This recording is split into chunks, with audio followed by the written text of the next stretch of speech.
Ladies and gentlemen, welcome back. It's Kevin Richardson again with another video to bring to you concerning engineering, business, or some other awesome topic. So today we will be going over the business model canvas. So you say, I'm going to start my business. Well, now what? Where do you start? Who do you talk to? What's the first step? And while you'll hear a bunch of different answers from different people, I'm going to tell you that one of the first steps you should do is review the business model canvas. So, and I'm going to link below to the company that creates this called Strategizer. They make the business model canvas as well as a lot of other awesome materials. So yeah, check out that link and just see where it takes you. So I'm sure everyone's wondering, what is a business model canvas? Well, you can think of it as a couple different things. The way that I like to think about it is a roadmap for your business. It gives you all the different components of your business. It consists of 9 sections representing the key areas of a startup company and of a functioning business for that matter. And the thing to remember about this is that each of those 9 sections you have to know, or at least have some idea of what you're going to fill out for each of them, what those mean in order for your business to really make sense and for it to really be successful. And in addition, it's going to help you communicate your document with others. And then last but not least, it is a living document. This isn't something you just do in the beginning and then you throw it away. You've got to check it out on a monthly basis, on maybe like every 6 months, however you want to divide that up. But revisit it, revise it, tweak things, play around with it, and see how that changes your business and how it makes it better. So I'm going to walk you through how you're going to fill out your business model canvas from start to finish, where you're going to start, where you're going to end. And this is the method that was taught to me through my accelerator program, which I made a video about a little bit ago. So where you're going to start in the business model canvas, you've got it out in front of you, you're looking at it, you're like, where do I start? Start in the middle. Start with the value proposition. So the value proposition arguably is the most important part. If you can't create value for your customers or for who's using your product or service, you don't have a business. So what you want to think about here is, how does my idea do something faster, better, more reliably, more conveniently, or cheaper? And there might be some other things in there too, but those are the big 5 that I like to look at. And it's going to vary depending on who you define as your customer, which we'll get into in a little bit. So I'm going to use an example of a company we all know and have been to probably at least more than once, Starbucks. So Starbucks value proposition is really interesting. They give you that consistency. You go there, you order a caramel macchiato, it's going to be the same as you ordered it yesterday, the day before, and the day before. Need a budget. Starbucks also has fast service. And this was something interesting that they brought into the coffee game way back in the day. Current coffee shops back in the day, they didn't have the drive-through concept. They thought that everybody could come in, they could buy coffee, they would hang out, and while it's awesome because that's what you want out of a coffee shop, it's really not the best business model for generating revenue. Because someone comes in, they buy a $5 cup of coffee, they sit there for 2 hours on their laptop, and you can't flip tables like that. Restaurants are geared to flip tables to maximize profit. Starbucks changed this by adding a drive-through, adding that convenience factor. So now people don't have to come in to buy their coffee and then be expected to sit there or take it to go. They can not even leave their car and get their beloved Starbucks coffee. And then lastly, there's that air of exclusivity with Starbucks. So you go to Starbucks, you've got the branding on there. Everyone knows, like, oh yeah, that person went to Starbucks. They didn't go to Dunkin' Donuts. They didn't go to, the mom and pop shop. They have Starbucks. So there's that exclusivity factor as well. So value proposition, first thing you want to do, make sure you're providing value. The next section is going to be customer segments. So who are your customers? Now, this might seem like a straightforward question. You say, oh, well, if I'm using the Starbucks example, it's coffee drinkers, right? Obviously. But you want to dig a little deeper than that. What are their goals? What drives them? What are some of the common activities they do? How do they think and reason with problems or with, when they're trying to make decisions? And a great resource to practice thinking in this way or to get these notes down is the value proposition canvas. So this is different than the business model canvas. It's still by the company strategizer. You can find it online. It maps your value propositions to various customer profiles and ensures that there's a good match there. So again, Starbucks, of course, coffee drinkers. But if you dig a little deeper, you'll notice that Starbucks is really targeting college campuses. So students are a big customer segment for Starbucks, as well as busy professionals. Again, remember that I mentioned that convenience factor. Busy professionals, that hits them right on the nose.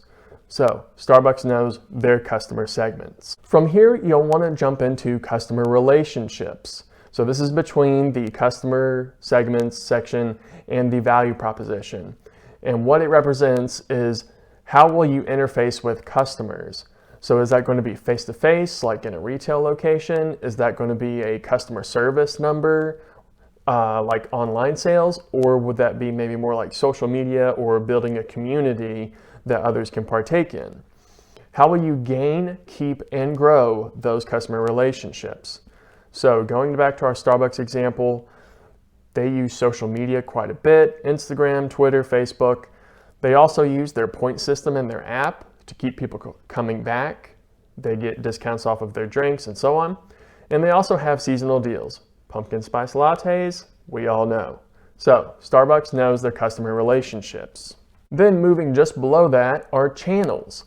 So channels ask the question, how will you deliver your value proposition to your customers? So this can be either through, if you're selling a product, that's going to be an in-store purchase or maybe an online delivery, or maybe that if you're selling a service to people, that might be an in-person service like a massage parlor, or maybe that would be something online such as health coaching or maybe even an app.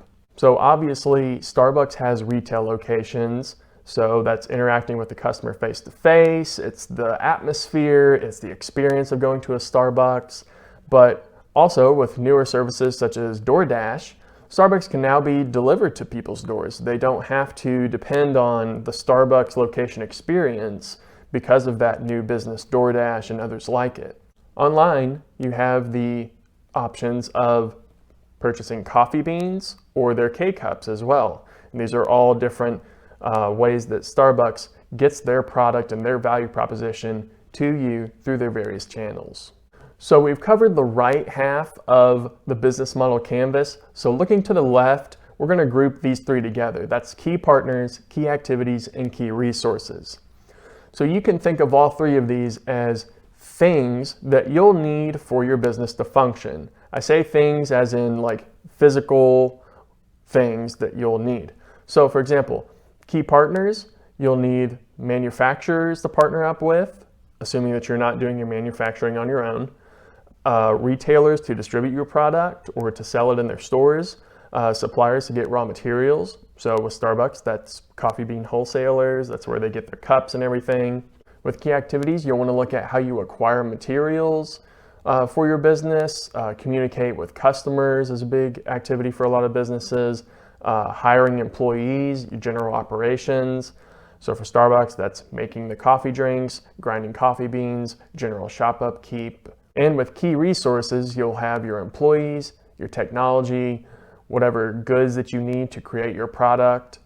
So with Starbucks, that's going to be baristas, distribution centers, and their brand. Yes, the Starbucks brand is actually a key resource because it helps them do their business the best that they can.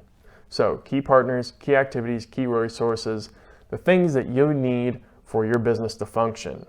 And now we're going to move down to the bottom part of the business model canvas. Starting on the left, we're going to look at cost structure. So cost structure is what will your costs be to make your business function? So this is going to include, for a lot of businesses, payroll for your employees, rent for the building that you're using to conduct your business, utilities as well for that building, material costs for whatever product you're trying to make, outsourcing expenses, and so on.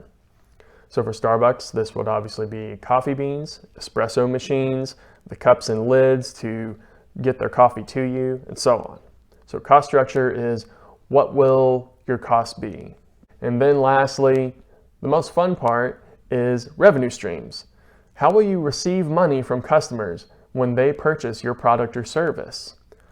So this is going to vary greatly from business to business, and newer businesses have gotten pretty creative with how they charge their customers, how they get money from them. So for Starbucks, it's fairly straightforward. Someone wants a drink, they hand the money over, they get the drink in return. So Starbucks looks at the pricing of the drinks, and they're going to vary by the size of the drink that someone orders as well as the type. Some are easy to make than others. You got to maintain a profit margin. So that's how Starbucks does their drinks. But throw in maybe a different example of some of these newer, I guess, revenue stream models. You have Uber. So Uber, of course, is based on a price per mile that your trip is. So if your trip is 20 miles, that's going to set you back a certain amount. But you also have surge pricing during really, really busy times. So if there's like a big concert that's letting out, everybody's getting Uber, Uber can increase the price because it can match the demand for that service. So again, revenue streams, how will you receive money from your customers when they purchase your product or service?